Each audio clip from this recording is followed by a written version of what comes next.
So what I want to do first is I want to have the panelists each introduce themselves, because we're going to be taking a look at what big data analytics is doing from a human, a technological, a historical, and a business perspective. And we're going to, and by the way, it's going to be quite miraculous because we're going to try to do that in 30 minutes.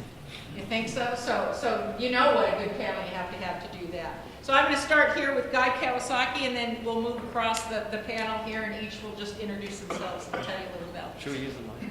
Yeah, I think if you just talk, I don't even know if we have to pull it down. Do we need to pull it down? No, I guess we can just leave it there. Yeah? Yeah, they can hear you. Okay. So my name is Guy Kawasaki. I'm currently the chief evangelist of a Sydney, Australia company called Canva, C-A-N-V-A. Canva is in the business of providing a fast, free, and easy online graphic editing tool. So it's to build graphics, primarily for social media, posters, business cards, anything like that. Prior to that, I've been an investor, an author, a speaker. Many people know me because of my past life at Apple, where I worked for Apple twice, once as a software evangelist, second time as chief evangelist. So I'm a Silicon Valley long-time resident. I'm from Honolulu, Hawaii, but basically I'm a marketing person. Forrest? My name is Forrest Belton. I'm a research scientist just down the road at NASA Ames Research Center. I work in the Ecological Forecasting Lab and Biospheric Sciences branch there. Most of my work is on applications of high-end computing resources, ecosystem models, and petabyte scale Earth observation data sets, primarily satellite data observations, to try to understand ongoing changes in the Earth system, and also apply satellite data, climate data, ecosystem and agricultural models to address critical resource management challenges in the US and internationally. My name is Steve Beier. I work for IBM down at the IBM Silicon Valley Lab in South San Jose. I'm part of the BIGDATA organization, and we develop IBM's distribution of Hadoop, and I'm focused on the analytics that we put on top of that. So we're very lucky in IBM. We have the Albany Research Center, which is just right up the hill from the Silicon Valley Lab, or if you're familiar with that area. And we've developed machine learning algorithms and basically text analytics, unstructured data tools over the last really 10 plus years that are being integrated into that environment. So I work closely with a lot of customers on Wall Street, some climate-related activities as well, and happy to share what we're doing with that, as well as how we're feeding Watson. So you mentioned Watson in your talk, and so a lot of the underlying technology that goes into the foundation of Watson is being driven out of the big data organization. So I've been thinking a lot about, the different perspectives that we have here on the panel today. And, according to Eric Schmidt, we're producing as much data every 48 hours as we did from the dawn of humankind to year 2003. Did we overshoot? To me, we haven't overshot at all. I think that one of the beauties of the personal computer revolution, the internet revolution, the social media revolution, is the democratization of information. And so this means that more people can produce information, more people can consume information, more people can find information. And I think to give you a pithy quote, information wants to be free. And I think we're moving towards that goal, and it's a beautiful thing. How about you, Forrest? Do you think that we're overwhelmed or not so much? I think that we're definitely overwhelmed, but at the same time, from the perspective of climate and Earth system science, we actually need more data. I think that you mentioned the 4 V's of big data. NASA has those. Mike too. The 4 V's of big data. NASA has those in spades, right? Just to pick one small piece of our data systems, the data information system for the NASA's Earth observing system of satellites.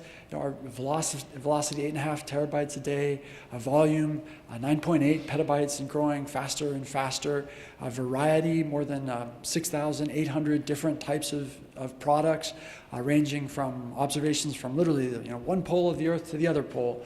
And then veracity, right? All of the verification and validation that goes into the satellite products, all of the QA that describes sensor view angles and sensor calibration and atmospheric interference from aerosols.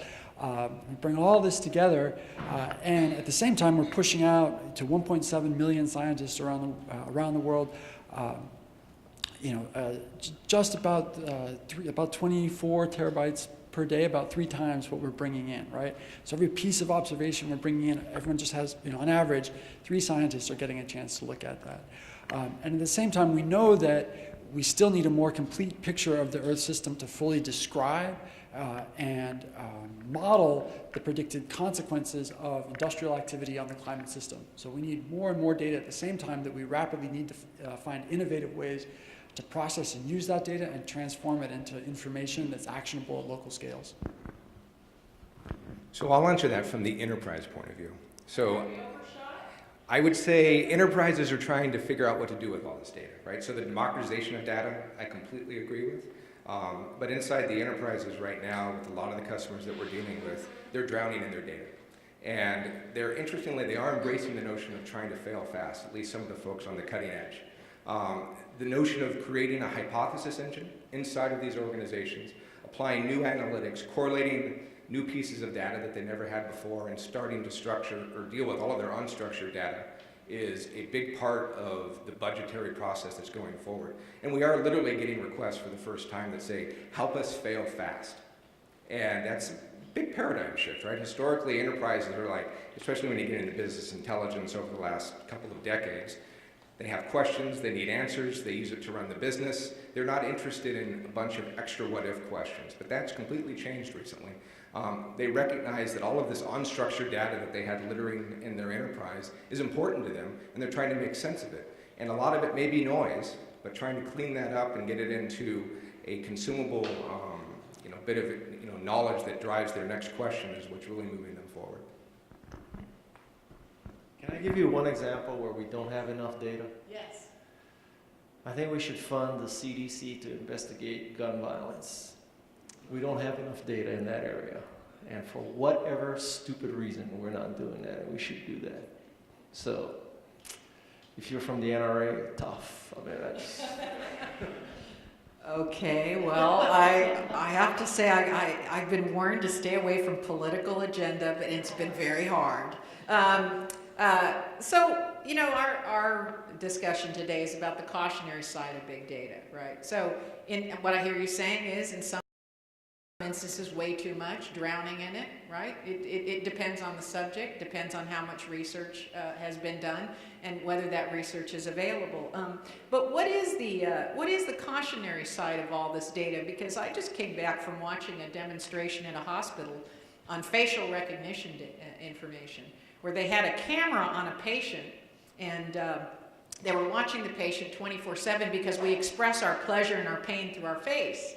And so before the patient needed pain-killing medication, the nurse's station was alerted and to come to the room and administer the painkiller so that the person didn't have to ring that annoying buzzer 5,000 times to get a nurse to come to them. And imagine facial recognition software, how much data that's going to create if we're watching everyone's face around the world 24/7. And interpreting those expressions. And by the way, to your point about the NRA, I just came back from the National Retail Federation. I'm not worried about the metadata the NSA is collecting on me. I'm worried about consumer data. Neiman Marcus, Target, all these guys, they've got loads of data on me that I didn't even know existed, and they showed it to me while I was there, and I was mortified. So what is the cautionary side? What could Neiman Marcus do to you? A lot. Seriously, what? A lot. I have credit cards.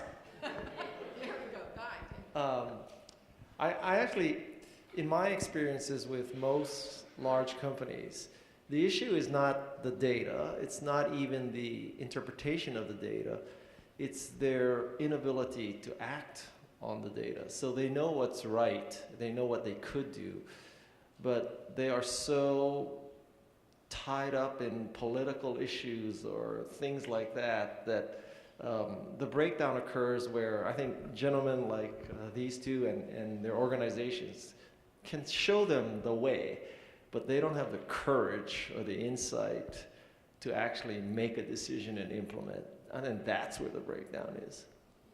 You're right about the courage part of it, definitely. Forrest, you had an example where what Guy was talking about, absolute gridlock, where you were able to tie NASA meteorological data into agriculture and show farmers how they could save 8% watering, use 8% less water, and actually get higher yields. And you even went so far, I think, as to, what was it, indemnify them from crop losses as well, and you still couldn't get them to do it. Yeah, I mean, certainly one of the caveats of big data is you have to be asking the right question. You also have to understand the decision-making process and the incentives that each person in the decision-making chain faces on a day-to-day basis, right?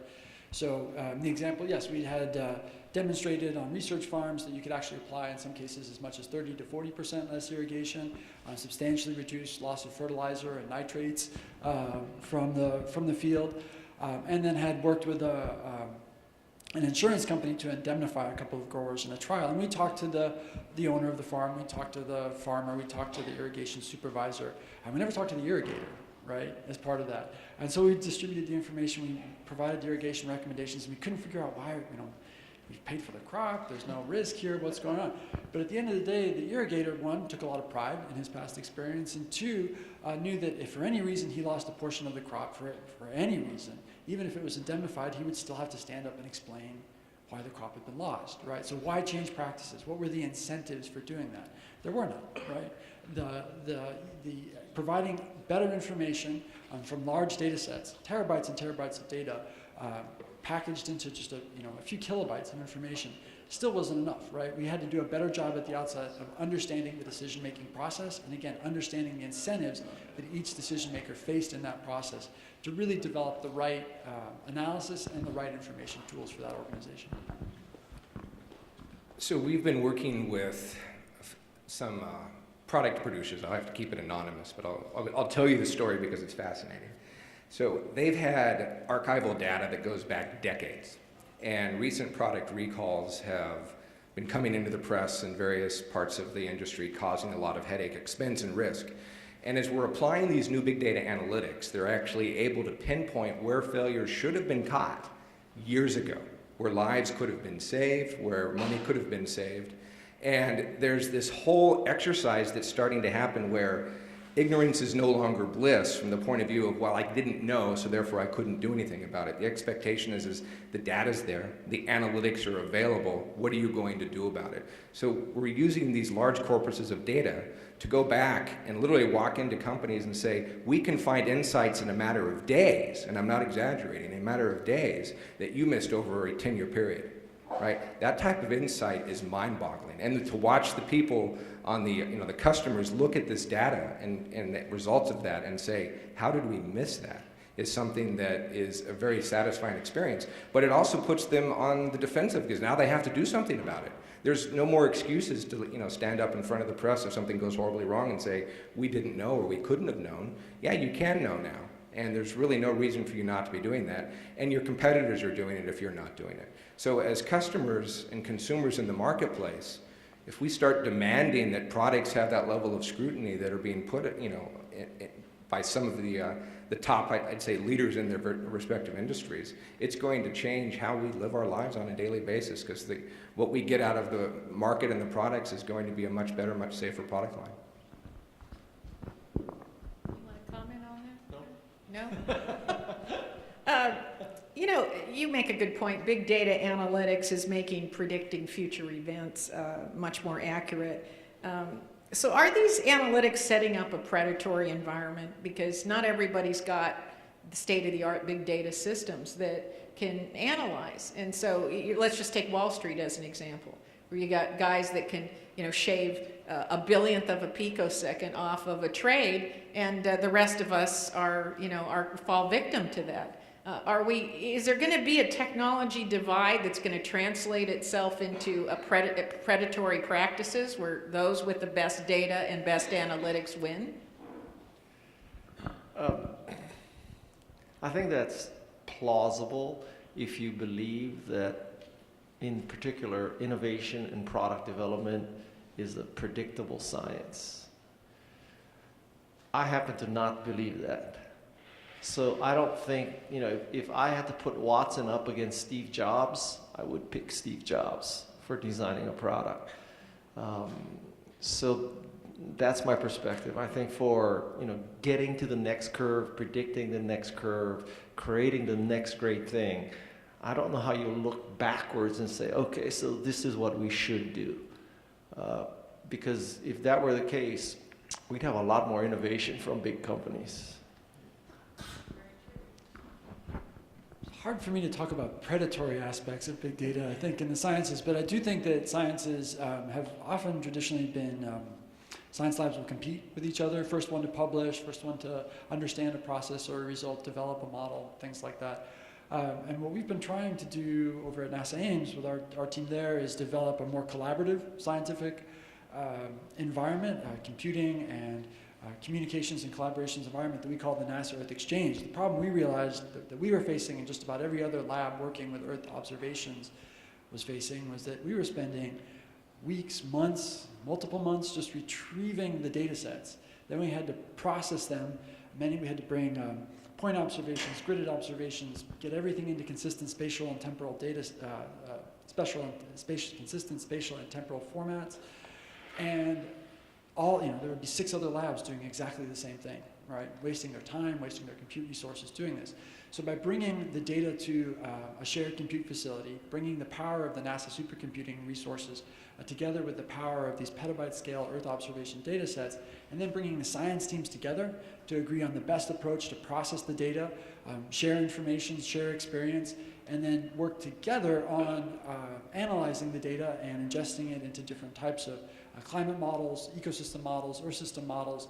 We could actually accelerate the speed at which we were understanding changes in the Earth system, right? So I hope that we're making good progress on using big data and the problems of big data to encourage collaboration in the Earth sciences, Earth and climate sciences. Can I ask you a question? Yeah. Can I ask you a question?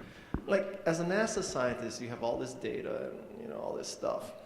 How do you cope with a statement where you read in the newspaper that some senator or some representative says climate change is a fiction, it's being made up? What do you? I mean, I would be just going crazy if I were you. So how do you cope with that? How do you interpret that? No doubt that's frustrating, right? To spend your life doing the best you can to get the most precise, honest answer you can, and then to have people, rely on beliefs, right, instead of on rational thought and a scientific and empirical approach to the problem. I was reading an essay on big data by Alistair Kroll recently, and he had identified civil engineering as one of the 3 primary applications, one of the 3 important applications of big data. And his justification for that was that big data can be a tiebreaker for partisanship, right? That concise, robust information, the data should win in the end, right? Good data, big data should win in the end.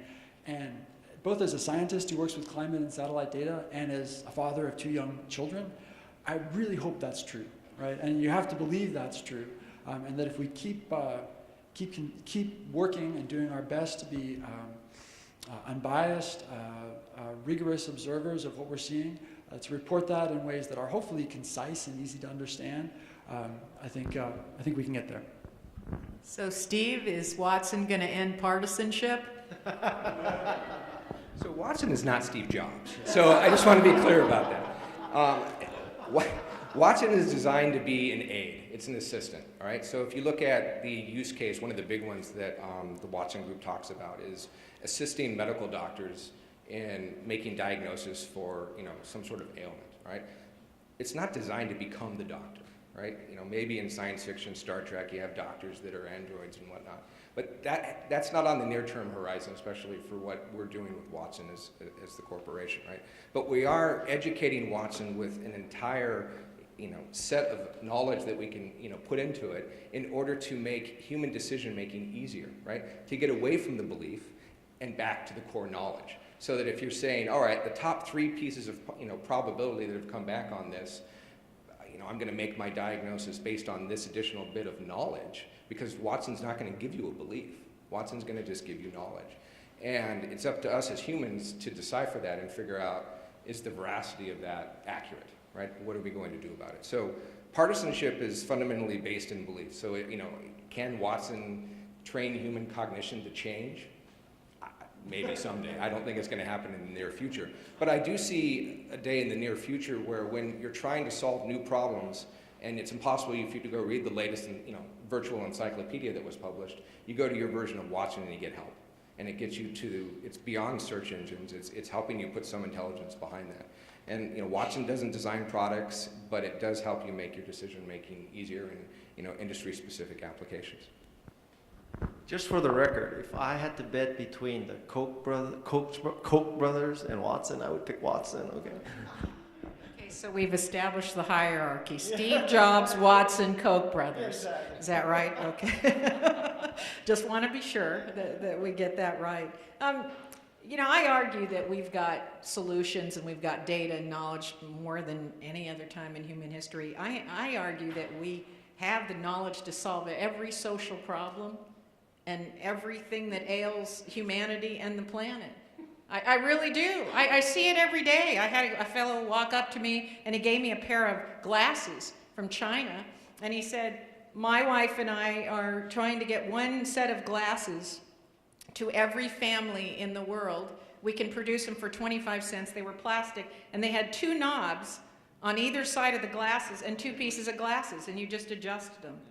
So 1 pair of glasses for every family for 25 cents will allow them to see. And I said, that's a no-brainer. How many have you given out? And he said, well, not that many. We don't have that much money. So it just almost seems like the metric for whether something's going to succeed or not has become its financial viability and almost nothing else. And it seems to be getting in the way, which is a case that I make in my book, is that economics almost seems to be the ultimate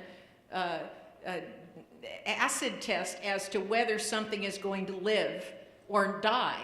And I think we need some new economic models. What's stopping us from getting on with the business of solving these problems, Guy?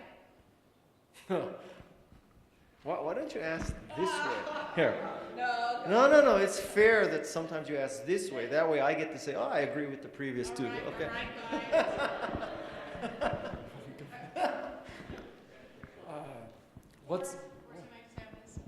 This is what happens when you invite an alpha male to the panel.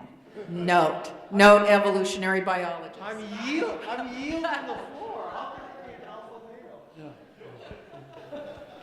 male? Let's see. That is a difficult question, right? What's stopping us? In which fields? I think ultimately, it comes down to you talk about finances and financial models, and market externalities are so difficult to resolve, right? Because you set up a system of allocation of resources, and then you realize that the byproduct of some activity is hurting another group or hurting all of us, right? And then we have to change the economic model, which means that you're changing pricing, which means you're taking resources away from one group and shifting it, in many cases, to another group, right? That's very hard to do politically and socially, especially across thousands, millions, billions of people, right? So changing that resource allocation once you discover that there's a market externality is a problem that probably big data and science is not well equipped to solve. It's a political problem, right? It's a problem of ideas. Well, politics is definitely a big part of it. Speaking for somebody from the point of view of living inside of a very large organization like IBM for a long time, I'm reminded of the NASA paradigm from the early part of the century, which was faster, better, cheaper. And then they kept sending probes to Mars that never made it, and they finally said, well, pick 2 out of 3. And that became the new mantra, right? And today we live in this, really, I personally believe, this is just my personal thoughts on it, this false belief that we can do more with less, right? It's constantly cut, do more with less. And bean counting is not going to drive innovation. It's not going to drive proper decision making. People behave badly, evolutionary biology, right, when there's less to go around. It's just a fact, right? And across Wall Street and corporations, generally, broad brush painting, you see this notion of do more with less. And everyone's got to be more competitive by being leaner and leaner and leaner. Well, at a certain point, like the human body, if there's not any fat on the body, it's going to die. And I think we're finally getting to that point where we're going to have a tipping point where organizations realize, hey, to your funnel on the earlier presentation, right? I need to have multiple projects running in parallel in order to be successful. Right now, the number of instances where I'm seeing that with our customers and even internally, it's significantly less than it was even 10 years ago. So hopefully that paradigm will change. That's my personal opinion, it should, because we're never going to start making the right decisions until we realize that failure is okay and it doesn't have to be lean and optimized every single time, because humans are imperfect and we can't do that and survive in the long run. Now, do you want to answer? Yeah, now that I have had time to think, I would, to use the D word again, I think it comes down to the democratization of, in this case, capital. And when it was a system where, the Medicis or whatever, pick which artists they should support, and gradually we've been more democratized. We're in the shadow of Sand Hill. That's slightly more democratized. Anybody can go to Sand Hill and pitch. But I would say, to use a political analogy, things like Indiegogo and Kickstarter, they're kind of the Rosa Parks of democratization, because now truly anybody who can make a 2-minute video can go and pitch the strangest idea, whether it's glasses or a new case for an iPhone, and raise capital without having to go to those, tall, rich, bald, white men on Sand Hill. And so the democratization of capital, I think, is probably the most important thing in this world where cheap eyeglasses can get funded. That would get funded on Indiegogo and Kickstarter. It will not get funded at Sand Hill. No, actually, there's a lot of solutions that I'm mortified don't get funded. And you're right, I mean, the democratization not only of information, but its brethren, which is capital.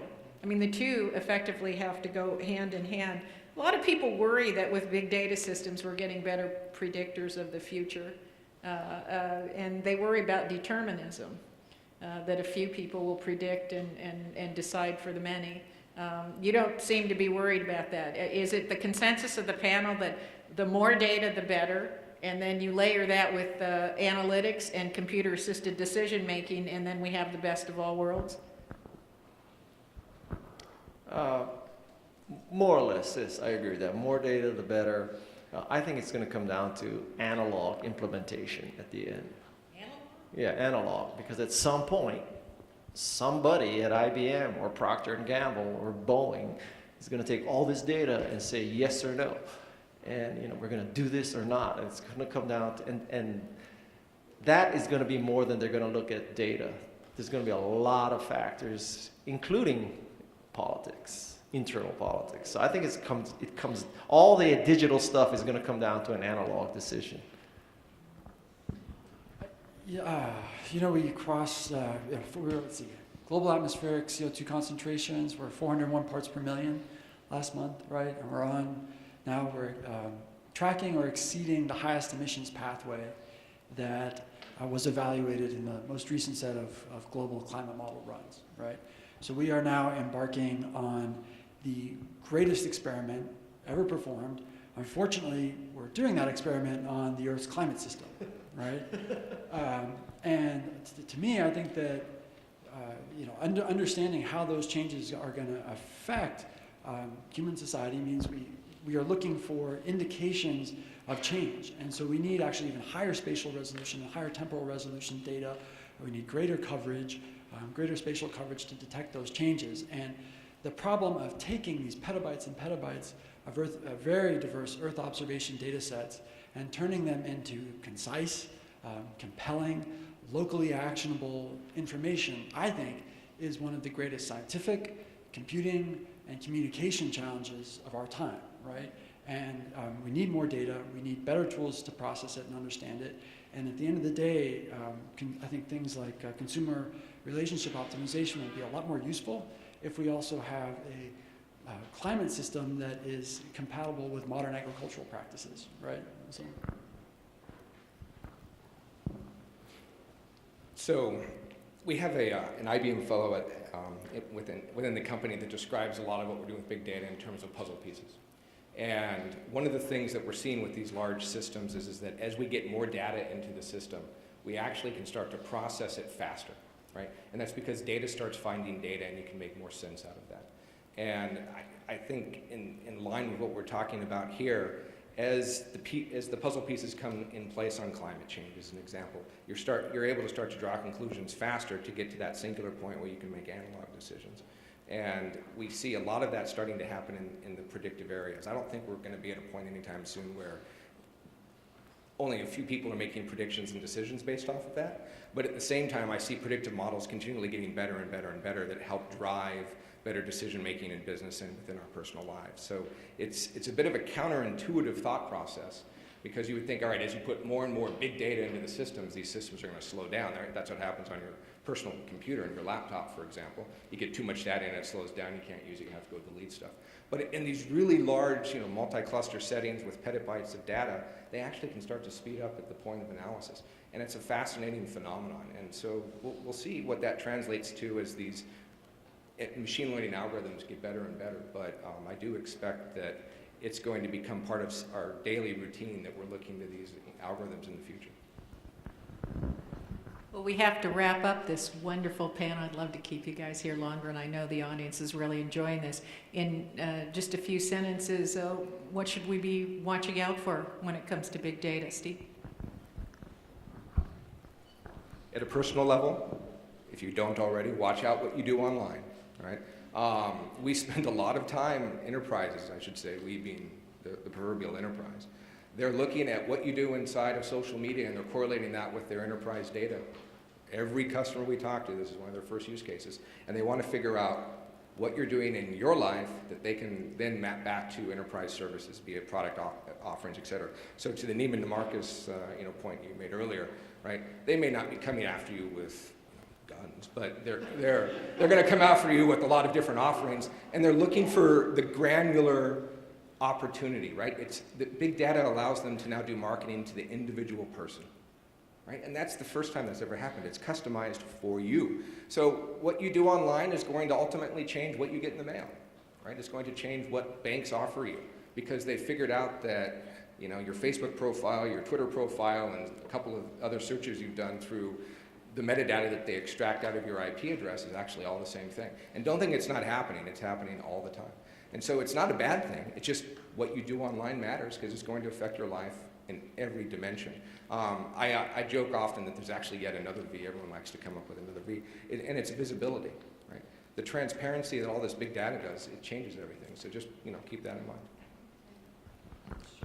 Sure. Sure. Thanks. I guess we know that the climate system is changing. We know that it's being caused by anthropogenic greenhouse gas emissions. We know we're seeing increases in the frequency of extreme weather events. And we understand these processes at kind of regional to global scales.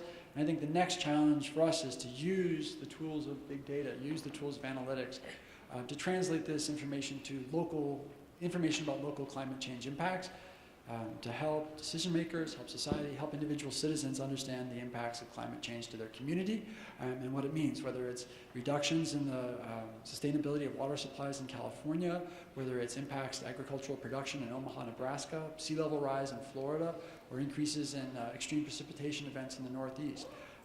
These are changes that we will be facing, and we need to understand them, and we need to understand how they will affect us locally, and we need big data tools to do that. My short advice is I think people should question everything in the areas that they care about. It's just good to be skeptical today. Wow, on that very positive and scary note, I hope you'll join me in thanking our panel today for a wonderful discussion on big data.